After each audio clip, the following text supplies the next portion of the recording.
Comme chaque année, nous devons présenter le plan d'organisation des secours donc, à la population et aux institutions.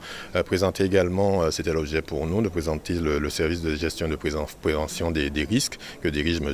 Freddy Minacci. Et le clou aussi aujourd'hui pour nous, c'était de mettre à la disposition du tout public d'une application qui permet justement d'être une sorte de lien direct avec la ville, mais avec aussi la gestion des secours.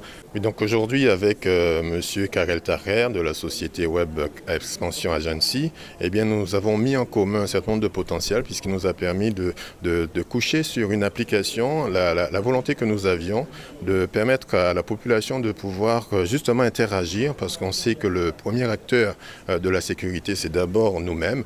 Alors c'est une application qui fonctionne assez simplement, il suffit de la télécharger. Une fois qu'on s'inscrit, elle vous donne en fait toutes les informations sur les risques autour de vous. Et l'idée, c'est qu'elle puisse en fait vous sensibiliser sur la culture du risque, vous apporter des informations sur l'actualité du risque dans votre ville. Et aujourd'hui, la ville, en tout cas pilote, c'est celle de Pointe-à-Pitre. Et enfin, s'il y a une alerte, le maire peut déclencher une alerte pour informer la population, par exemple d'une montée des eaux ou bien d'un incendie ou autre chose, ou relayer des informations aussi des communiqués de la préfecture. C'est-à-dire que tout simplement avertir la population déjà qu'il y a un risque, informer plutôt la population et la population peut nous avertir aussi qu'il y a telle chose, tel risque quelque part si on n'a pas vu, on n'est pas au courant. Par exemple un éboulement, un arbre qui est penché, qui est tombé, des choses comme ça. Déjà téléchargeable sur les stores habituels, App Store et Google Play. Et ça Alert Cata, et simplement, ou bien alertcata.fr, vous pouvez retrouver aussi l'accès directement.